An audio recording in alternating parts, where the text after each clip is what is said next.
ये कहानी एक ऐसे लड़के की है जिसको अपनी स्कूल टीचर से प्यार हो जाता है और अपनी टीचर को पाने के लिए वह किस हद तक जा सकता है देखेंगे आज की इस कहानी में। कहानी की शुरुआत लाना नाम की एक स्कूल टीचर को दिखाते हुए होती है जो एक मैरिड वुमेन थी। उसकी एक प्यारी सी बेटी थी जिसका नाम राशा था। लाना जिस स्कूल में पढ़ाती थी वहाँ बेनी नाम का एक हैंडसम लेकिन शरारती हरकतें करने वाला लड़का भी पढ़ता था। बेनी अपने क्लास में अक्सर सिर्फ लाना को ही देखता रहता था, मानो जैसे वह लाना को प्यार करने लगा हो। शुरुआत में लाना भी यह नहीं समझ पा रही थी कि वह बेनी के इस व्यवहार का क्या मतलब ले और बेनी से कैसे डील करे। कभी कभी बेनी इतना करीब आ जाता कि लाना खुद को कंट्रोल नहीं कर पाती। उसके दिल में बेनी के प्रति अजीब सा अट्रैक्शन जागने लगता है, लेकिन वह जानती थी कि ये सही नहीं है क्योंकि बेनी था तो उसका एक स्टूडेंट ही। इसीलिए लाना उसके अट्रैक्शन से बचने के लिए कुछ भी करने को तैयार थी।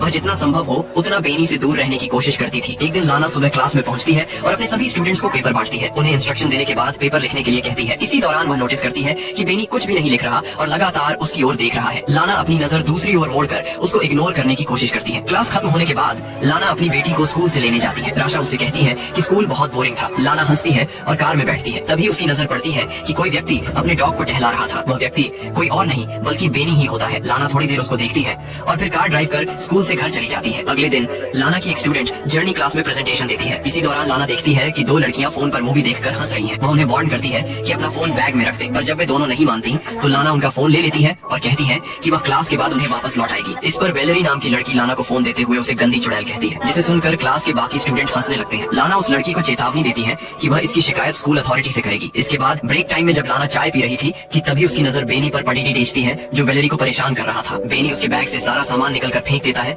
इतना ही नहीं उसकी साइकिल भी पटक कर तोड़ देता है। इस घटना के बाद लाना स्टाफ रूम में बैठी दूसरी टीचर से बेनी के बारे में बात करती है। वह उसे बताती है कि वह बेनी के बारे में क्या सोचती है और बेनी कैसा रिएक्ट करता है। वह टीचर से उसकी राय लेना चाहती थी पर टीचर कंफ्यूज हो जाती है और उसे समझ नहीं आता कि क्या राय दे। तब लाना उससे कहती है कि उसे परेशान होने की जरूरत नहीं। अगले दिन क्लास के बाद लाना बेनी से कुछ बात करने के लिए कहती है। वह उसे खाली क्लासरूम में बुलाती है और बैठने को कहती है। फिर उसका हाल चाल जानने के बाद वो उससे पूछती है कि उसे स्कूल में अच्छा लग रहा है या नहीं। बेनी इस बात का कोई जवाब नहीं देता बल्कि उल्टा खुद ही लाना से पूछता है कि वह उससे क्या चाहती है। लाना कहती है कि कुछ नहीं, बस उसे उसकी फिक्र है। इसके बाद लाना कहती है कि उसने अपनी क्लास की लड़की के साथ जो किया वह गलत था। उसे इस तरह से उसके साथ बुरा बर्ताव नहीं करना चाहिए था। लाना उसे समझाते हुए उसके घुटने पर हाथ रखकर कहती है कि अगर उसे कोई चाहिए तो बताए। बेनी लाना के हाथ की तरफ देखकर मुस्कुराने लगता है तो वह तुरंत अपना हाथ हटा लेती है। बेनी कहता है कि उसे नहीं लगता कि लाना सचमुच उसकी हेल्प करना चाहती है। लाना कहती है कि वह उसके फ्यूचर की फिक्र कर रही है क्योंकि पिछली बार वह टेस्ट में फेल हो गया था। बेनी हंसता है और कहता है कि फालतू बातें छोड़ो और सच बताओ कि तुम मुझसे क्या चाहती हो। लाना को जवाब नहीं सूझता। वह मीटिंग का बहाना बनाकर वहाँ से चली जाती है, लेकिन जाते समय कहती है कि जो कुछ भी वह कह रही थी उस पर गौर करें। अगली सुबह रनिंग करने के बाद लाना एक झील के पास रुक जाती है। यहीं पर सीन शिफ्ट होता है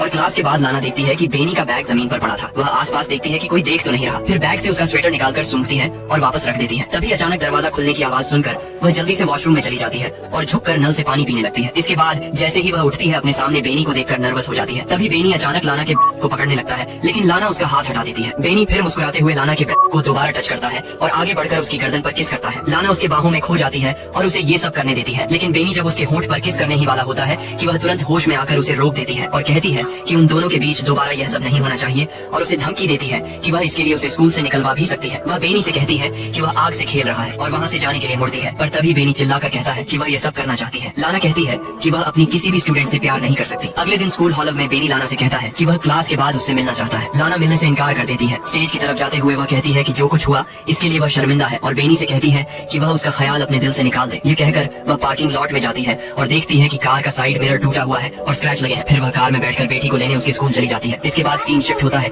जहाँ लाना घर पर गार्डनिंग कर रही होती है। तभी लाना का हस्बैंड वार्ड वहाँ आ जाता है और उसे पूछता है कि कार पर स्क्रैच कैसे लगा। लाना कहती है कि लैंप पोस्ट से टकरा गई थी। वह उससे पूछता है कि लैंप पोस्ट से इस तरह स्क्रैच कैसे हो सकते हैं, तो वह कहती है कि कभी कभी ऐसा हो जाता है। फिर वो लाना से कहता है कि उसकी चाय ठंडी हो रही है और वहाँ से चला जाता है। अगले दिन नाना क्लास में अपने स्टूडेंट्स को इंटर्नशिप के लिए एक लेटर लिखने को कहती है और सबसे पूछती है कि किसी को कोई सवाल करना है। इस पर वे हाथ उठाकर उससे सवाल करता है कि क्या वो स्कूल में जॉब छोड़ना चाहती है, क्योंकि उसने उसे हेडमिस्ट्रेस के पास जाते देखा था। उसकी बात पर पूरी क्लास हंसने लगती है। तब नाना कहती है कि वो हेडमिस्ट्रेस को उसकी रिपोर्ट करेगी। इस पर नहीं कहता है कि लारा को हेडमिस्ट्रेस के तलवे चाटना पसंद है। उसकी बात पर लाला को गुस्सा आता है और वो उसके बैग को उठाकर क्लासरूम के बाहर फेंक देती है और उससे कहती है कि या तो वो क्लास के बाहर चला जाए या फिर वो खुद चली जाएगी। इसी बीच एक लड़का बोर्ड की तरफ से उठाकर फेंकता है जो नाना को हिट करते करते बचता है। यह देखकर नाना क्लास के बाहर चली जाती है और स्टूडेंट चीयर करने लगते हैं। अगले दिन जब लाना घर पर राशा को पढ़ा रही होती है तब उसका फोन बार बार बजने लगता है, पर जब भी लाना फोन उठाती है तो दूसरी तरफ से कोई नहीं बोलता। अगले दिन जब नाना स्कूल जाती है तो टाइम से पहले बेनी को क्लास में अकेला बैठा देखकर डर जाती है और स्कूल की रिसेप्शनिस्ट को जाकर कहती है कि उसकी तबीयत ठीक नहीं लग रही। इसके बाद वह घर चली जाती है। पर रात को डिनर बनाते समय वार्ड जब उससे पूछता है कि उसका दिन कैसा रहा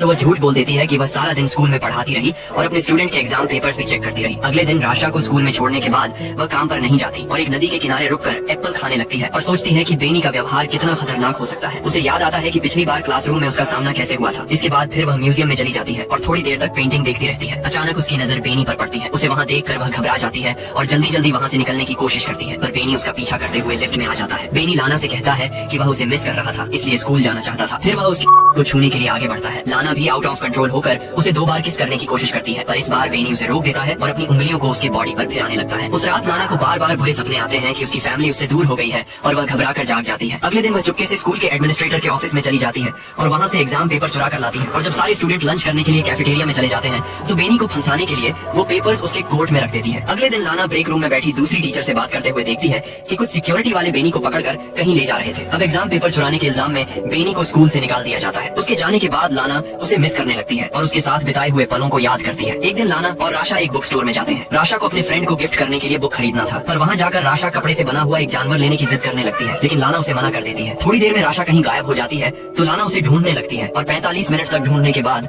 जब वो नहीं मिलती तो लाना सिक्योरिटी वालों से सीसीटीवी फुटेज दिखाने को कहती है। सीसीटीवी फुटेज में वह देखती है कि बेनी उन दोनों का पीछा कर रहा था। फिर वह राशा को स्टोर से बाहर निकलते देखकर पैनिक हो जाती है, पर तभी उसे उसके हस्बैंड वार्ड का फोन आता है कि राशा उसके साथ घर पर है। ये सुनकर खुश हो जाती है और सिक्योरिटी वालों से माफी मांगकर घर चली जाती है। इसके बाद जब रात को लाना और उसका परिवार सो रहा होता है तो उसे बार बार दरवाजे पर दस्तक सुनाई देती है। फिर वो बाहर जाकर चिल्लाती है तो वह आवाज शांत हो जाती है। अब लाना दरवाजा लॉक करके सोने चली जाती है, लेकिन तभी वह सपने में देखती है कि वह बेनी के साथ इंटीमेट हो रही है और सारी रात उसके दिमाग और सपने में यही सब चल रहा होता है। लेकिन तभी सुबह वार्ड के आ जाने से उसका सपना टूट जाता है। वार्ड लामा एक दूसरे को हक करते हैं और इसके बाद लामा अपनी कार ड्राइव करते हुए बेनी के घर पहुंचती है। वह थोड़ी दूर पर अपनी कार पार्क करके बेनी का वेट करती है और जब वह अपने स्कूटर में आता हुआ दिखाई देता है तो उसका पीछा करती है। पीछा करते हुए वह एक सुनसान जगह पर पहुंच जाती है और वहां पहुंचकर वह अपनी कार की स्पीड बढ़ा देती है और अपनी कार से बेनी के स्कूटर को टक्कर मारकर उसे स्कूटर से गिरा देती है। फिर अपनी कार को पार्क करके थोड़ी देर के बाद वह कार से बाहर निकल जाती है और इससे पता चलता है कि बेनी से पीछा छुड़ाने के लिए वह किसी भी हद तक जा सकती थी, यहाँ तक कि उसकी जान भी ले सकती थी और यहीं पर मूवी खत्म हो जाती है। अगर आपको इसका सेकंड पार्ट चाहिए